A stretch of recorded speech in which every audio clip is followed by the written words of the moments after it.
Rising from the waters of Venice lagoon is a place like no other, the Italian city of Venice. Once the world's greatest port, here, protected from the swells of the Adriatic, Venetian merchants created an impossible city of incredible wealth.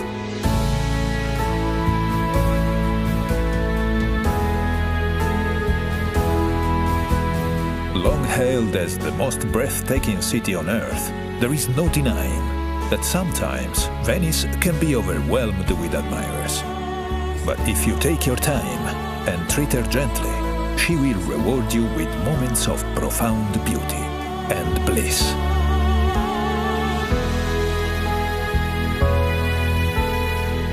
Most visits begin in the central district of San Marco, where you find one of the world's great squares, St. Mark's.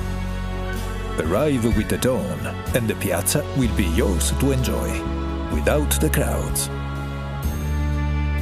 St. Mark's Square is surrounded by some of the city's finest architectural jewels, but there are none greater than St. Mark's Basilica, a treasure house of holy relics, from the body of St. Mark to a lock of the Virgin Mary's hair.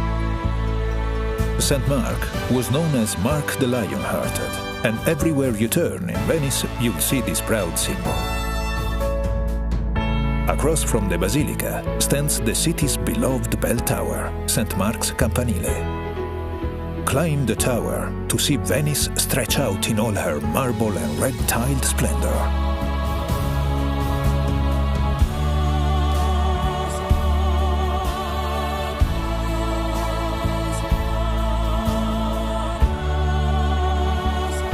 Below the tower is one of the city's great landmarks, Doge's Palace. For centuries, this Venetian Gothic masterpiece was the seat of the Republic's power and prestige.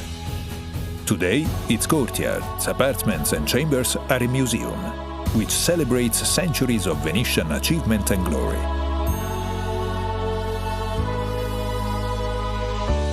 Just outside stand the columns of San Marco and San Teodoro, the traditional gateway to the city. Here, under the winged lion of Venice, begin your journey along one of the world's great aquatic thoroughfares, the Grand Canal. For almost 2.5 miles, the canal winds through Venice. It is her main artery, her lifeblood. Ride the Vaporetto dell'Arte and explore the canal's treasures at your leisure. Or ride in true Venetian style by gondola, which Mark Twain once called the gentlest form of locomotion ever devised.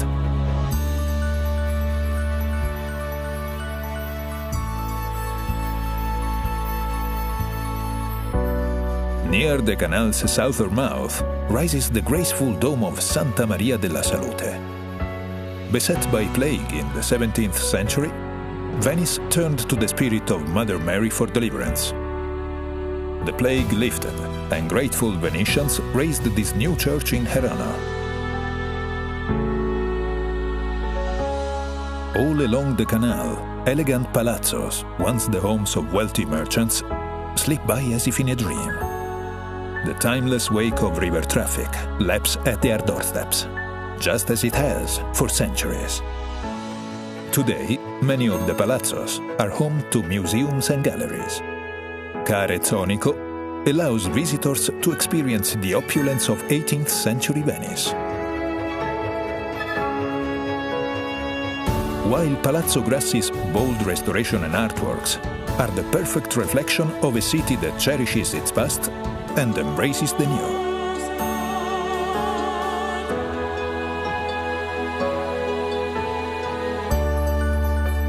Venice has a way of capturing hearts.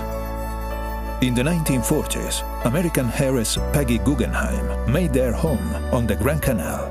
Today, her passion for Venice lives on through her incredible collection of modern art, which brings joy to the hundreds of art lovers who visit each day. Venice is known as the City of Bridges, many of which are works of art too. The Accademia Bridge links the San Marco district to the Accademia Gallery, and offers some of the Grand Canal's finest views. The oldest of the Grand Canal's crossings is the Rialto Bridge. For over 300 years, this was the only way to cross the canal on foot, and today still stands as the grand gateway to the Rialto markets.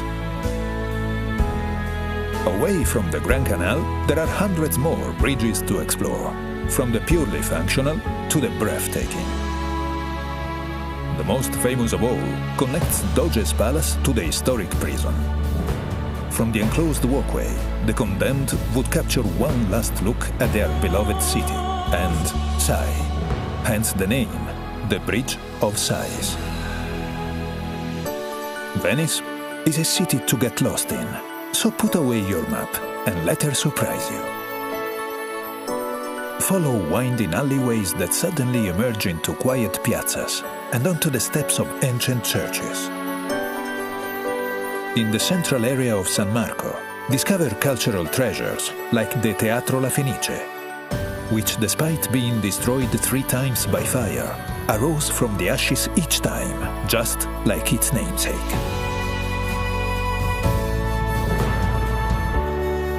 The further you roam, the fewer travelers you'll see, and the more locals you'll meet. These are the places where the city surrenders its most intimate pleasures. When the city's embrace becomes too tight, there are places to catch your breath, like the waterfront promenades, or the sleepy canals and spacious piazzas of Castello.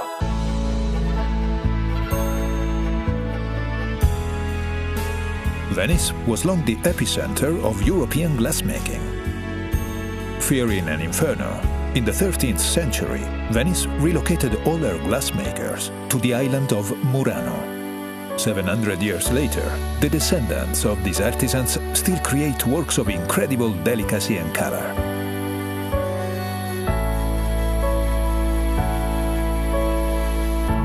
Further across the lagoon is another island famed for its color, the tiny island of Burano. Legend has it that fishermen painted their houses in distinctive colors so they could find their way home through the lagoon's fogs. While here, shop for some of the island's exquisite lace, just as Leonardo da Vinci did when he visited in 1481.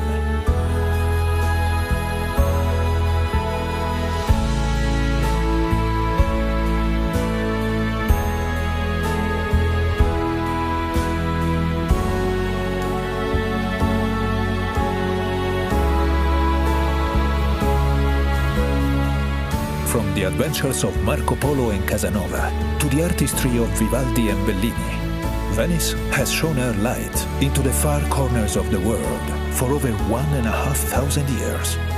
And now, the world comes to her. Just remember, Venice smiles upon those who linger. So stay for a few nights, or stay for a month, and savor every sweet moment she has to offer.